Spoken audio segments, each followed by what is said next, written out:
So, meine Lieben, es ist 1 Uhr morgens und der Tag ist nicht so gut gelaufen, wie ich es mir erhofft habe. Das liegt unter anderem daran, dass ich meinen Shit nicht together bekomme. Ich habe mich heute Morgen interrupten lassen, mit in meiner Bibelstudy von Arbeit. Bro, was für Arbeit? Ja, ich hätte nicht so am Arbeiten sein, aber Bro, wenn ich ein Mann von meiner Dedication bin und so weiter, dann ja, hätte ich es einfach geschafft.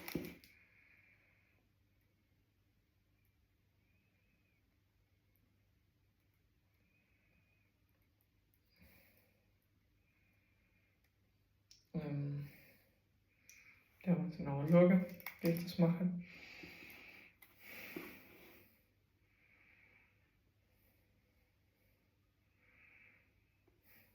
Unglaublich. Aber dass ich das noch geschafft habe. Unfucking glaublich. Das habe ich gestern wieder machen. Anyway, das hoffentlich. Und jetzt mache ich erstmal die Morgensession fertig. Ich mache einfach nochmal von vorne, weil ich habe mit Turbo gefummelt. Rehoboam rules in Judah. Meanwhile, Rehoboam, son of Solomon, was king in Judah. He was 41 years old when he became king, and he reigned 17 years in Jerusalem, the city the Lord had chosen from among the tribes of Israel as the place to honor his name. Rehoboam's mother was Naamah, an Ammonite woman. During Rehoboam's reign, the people of Judah did what was evil in the Lord's sight, provoking his anger with their sin, for it was even worse than that of their ancestors. For they also built for themselves pagan shrines and set up sacred pillars and Asherah poles on every high hill and under every tree. There were even male and female shrine prostitutes throughout the land. The people imitated the detestable practices of the pagan nations the Lord had driven from the land ahead of the Israelites.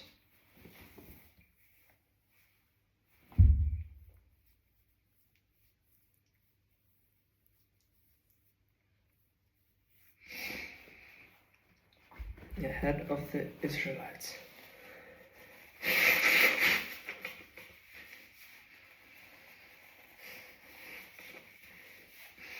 In the 5th year of King Rehoboam's reign, King Shishak of Egypt came up and attacked Jerusalem. He ransacked the treasuries of the Lord's temple and the royal palace. He stole everything, including all the gold shrines Solomon had made. King Rehoboam later replaced them with bronze shields as substitutes, and he entrusted them to the care of the commander of the guard who protected the entrance to the royal palace. Whenever the king went to the temple of the Lord, the guards would also take the shields and then return to the guard room. The rest of the events in Rehoboam's reign and everything he did are recorded in the book of the history of the kings of Judah. There was constant war between Rehoboam and Jeroboam. When Rehoboam died, he was buried among his ancestors in the city of David. His mother was Naamah, an Ammonite woman. Then his son Abijam became the next king. 1 Kings 15. Abijam rules in Judah. Abijam began to rule over Judah in the 18 years of Jeroboam's reign in Israel. He reigned in Jerusalem 3 years. His mother was Maacah, the granddaughter of Absalom. He committed the same sins as his father before him, and he was not faithful to the Lord his God, as his ancestor David had been. But for David's sake, the Lord his God allowed his descendants to continue shining like a lamp, and he gave Abijam a son to rule after him in Jerusalem. For David had done what was pleasing in the Lord's sight and had obeyed the Lord's commands throughout his life, except in the affair concerning Uriah the Hittite.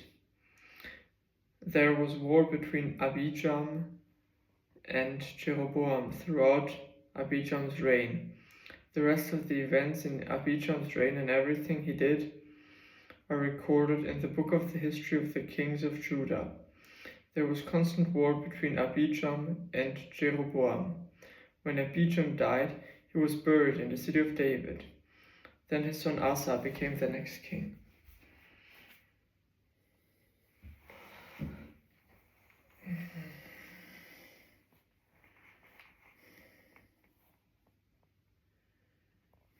Asa rules in Judah.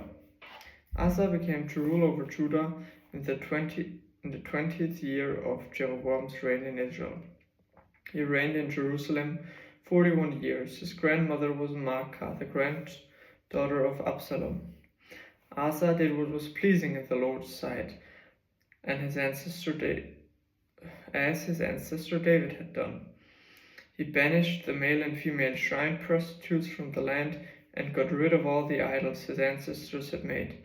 He even deposed his grandmother Maacah from her position as queen mother because she had made an obscene Asherah pole.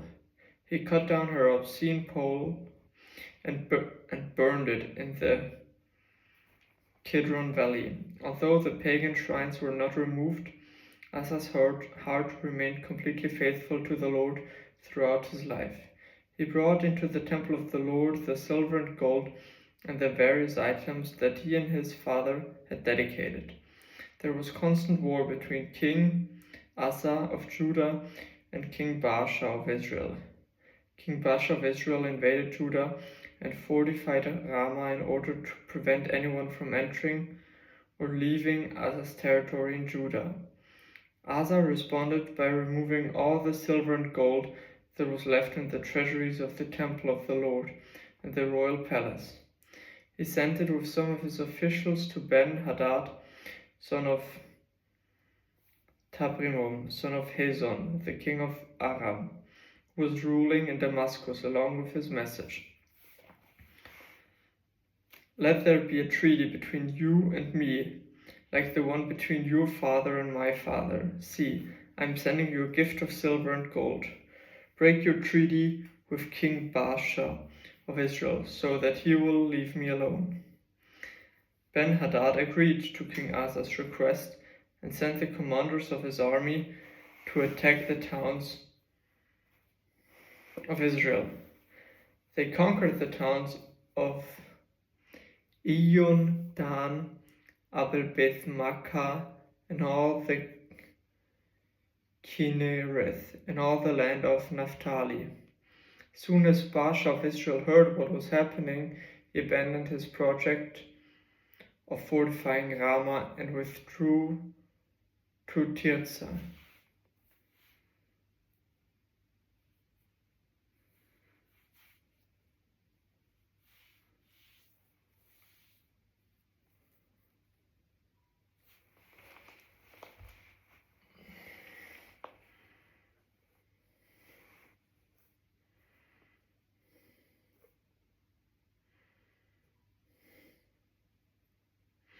As soon as Baasha of Israel heard what was happening, he abandoned his project of fortifying Ramah and withdrew to Tirzah. Then King Asa sent an order throughout Judah requiring that everyone, without exception, had to carry away the building stones and timbers that Baasha had been using to fortify Ramah. Asa used these materials to fortify the town of Geba in Benjamin and the town of Mizpah. The rest of the events in Asa's reign, the extent of his power, everything he did, and the names of the cities he built are recorded in the book of the history of the kings of Judah. In his old age, his feet became diseased. When Asa died, he was buried with his ancestors in the city of David. Then Jehoshaphat, Asa's son, became the next king. Nadab rules in Israel. Nadab, son of Jeroboam, began to rule over Israel in the 2nd year of King Asa's reign in Judah. He reigned in Israel 2 years, but he did what was evil in the Lord's sight and followed the example of his father.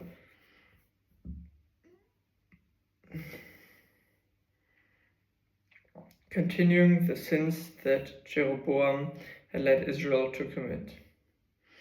Then Baasha, son of Ahijah, from the tribe of Issachar, plotted against Nadab and assassinated him whilst he and the Israelite army were laying siege to the Philistine town of Gibbethon.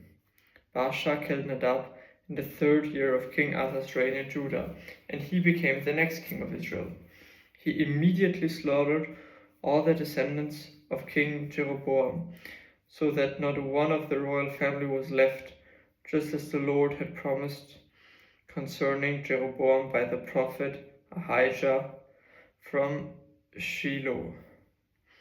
This was done because Jeroboam had provoked the anger of the Lord, the God of Israel, by the sins he had committed and the sins he had... Holy shit. And wherever I was. This was done because Jeroboam had provoked the anger of the Lord, the God of Israel, by the sins he had committed and the sins he had led Israel to commit. And the rest of the events in Nadab's reign and everything he did are recorded in the book of the history of the kings of Israel. Baasha rules in Israel.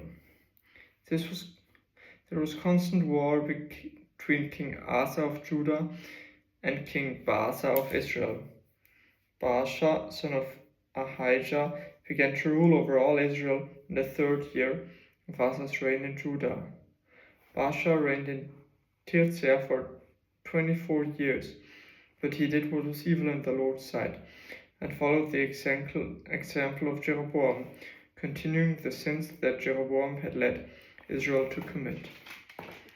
Irgendwo da ist Ei-Ameise und alle 3 Minuten gesehen, es war nicht so, boah, ich sehe.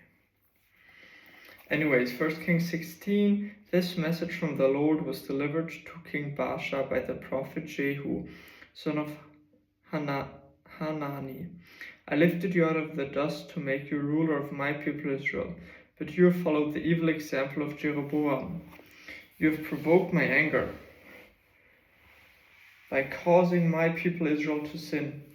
So now I will destroy you and your family, just as I destroyed the descendants of Jeroboam, son of Nebat. The members of Baasha's family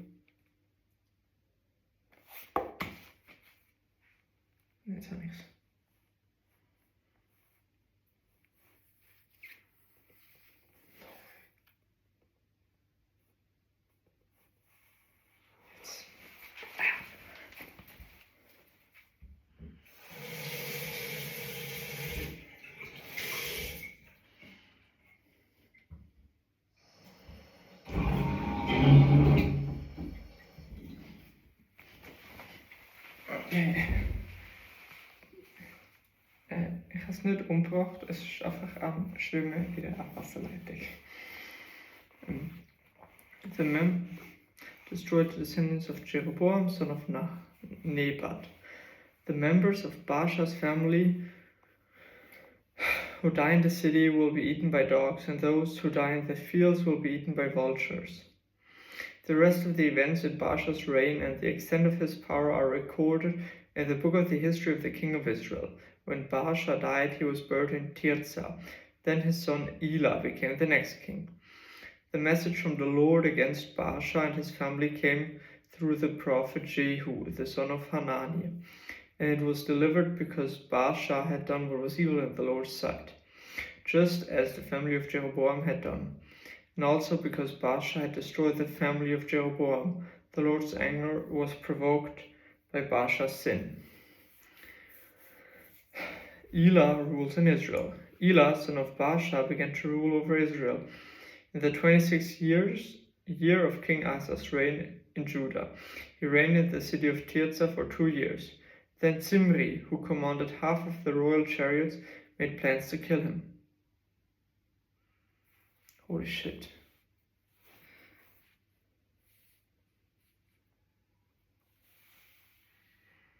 Holy shit. They're hunting me down.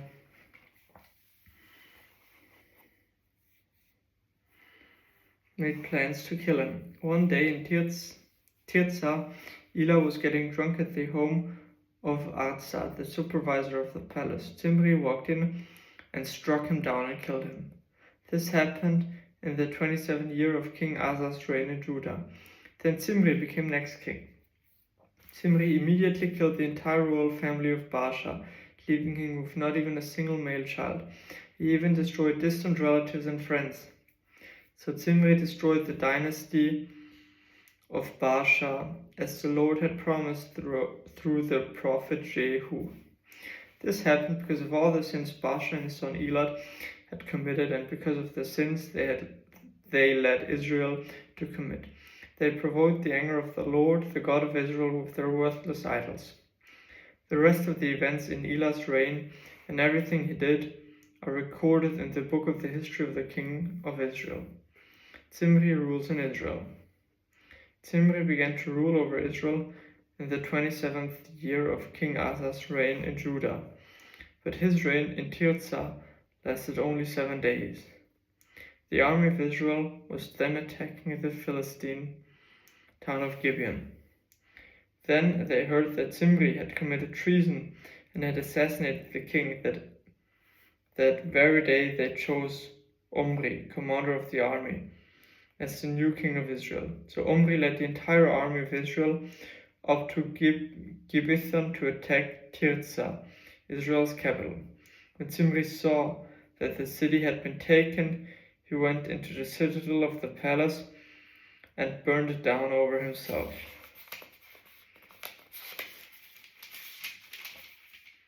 And died in the flames, for he too had done what was evil in the Lord's sight. He followed the example of Jeroboam in all the sins he had committed and led Israel to commit. The rest of the events in Zimri's reign and his conspiracy are reported in the book of the history of the kings of Israel.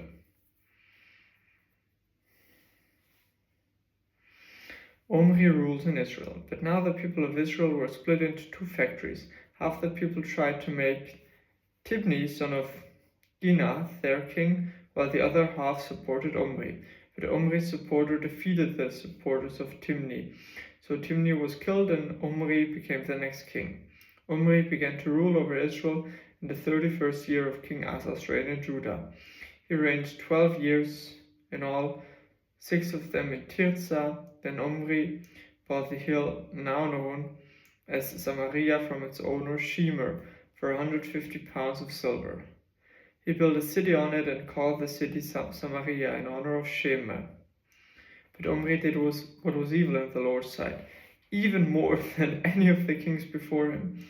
He followed the example of Jeroboam, son of Nebat, in all the sins he had committed and led Israel to commit. The people provoked the anger of the Lord, the God of Israel, with their worthless idols. The rest of the events in Omri's reign, the extent of his power and everything he did, are recorded in the book of the history of kings of Israel. When Omri died, he was buried in Samaria. Then his son Ahab became the next king. Ahab rules in Israel. Ahab, son of Omri, began to rule over Israel in his 38th year as King Asa's reign in Judah. He reigned in Samaria 22 years. But Ahab, son of Omri, did what was evil in the Lord's sight, even more than any of the kings before him. And as though it was not enough to follow the sinful example of Jeroboam, he married Jezebel, the daughter of King Ethbaal of the Sidonians, and he began to bow down in worship of Baal. First Ahab built a temple and an altar for Baal in Samaria. Then he set up in Asherah pole. He did more to provoke the anger of the Lord, the God of Israel, than any of the other kings of Israel before him. It was during his reign that Hiel, a man from Bethel, rebuilt Jericho. When he laid its foundation, it cost him the life of his oldest son, Abiram, and when he completed it and set it up at its gates, it cost him the life of his younger son, Segub. This all happened according to the message from the Lord concerning Jericho, spoken by Joshua son of Nun. 1 Kings 17. Elijah fed by ravens. Now Elijah, who was from the Tishbe in Gilead, told King Ahab, "As surely as the Lord, the God of Israel, lives, the God I serve, there will be no dew or rain during the next few years until I give the word." Then the Lord said to Elijah, "Go to the east and hide by Kerith Brook, near where it enters the Jordan River. Drink from the brook and eat what the ravens bring you, for I have commanded you to bring you food." So Elijah did as the Lord told him, and camped beside Kerith Brook, east of the Jordan. The ravens brought him bread and meat each morning and evening, and he drank from the brook. But after a while the brook dried up, and there was no rainfall anywhere in the land. The widow of Zarephath. Then the Lord said to Elijah, "Go and live in the village of Zarephath, near the city of Sidon. I have instructed the widow there to feed you."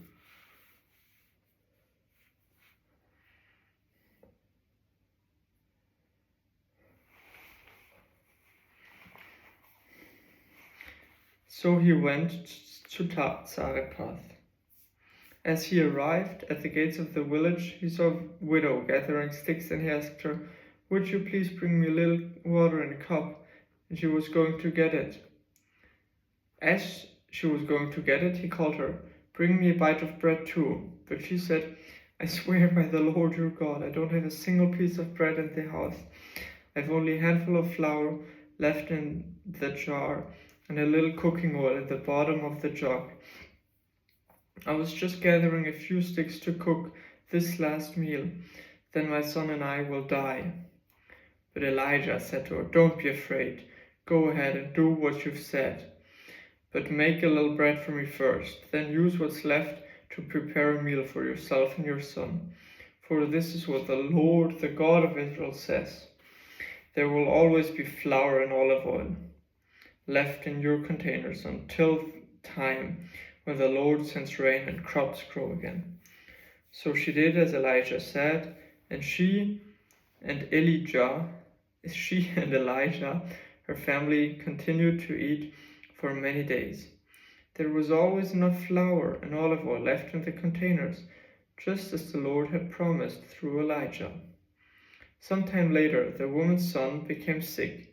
He grew worse and worse, and finally he died. Then she said to Elijah, "O man of God, what have you done to me? You have come here to point out my sins and kill my son." But Elijah replied, "Give me your son." And he took the child's body from her arms, carried him up the stairs to the room where he was staying, and laid the body on his bed. Then Elijah cried out to the Lord, "O Lord my God, why have you brought tragedy to this widow, who has opened her home to me, causing her son to die?" And he stretched himself out over the child 3 times and cried out to the Lord, "O Lord my God, please let this child's life return to him." The Lord heard Elijah's prayers, and the life of the child returned, and he revived. Then Elijah brought him down from the upper room and gave him to his mother. "Look," he said, "your son is alive." Then the woman told Elijah, "Now I know for sure that you are a man of God, and that the Lord truly speaks through you." This would have been the 1. April morgen session.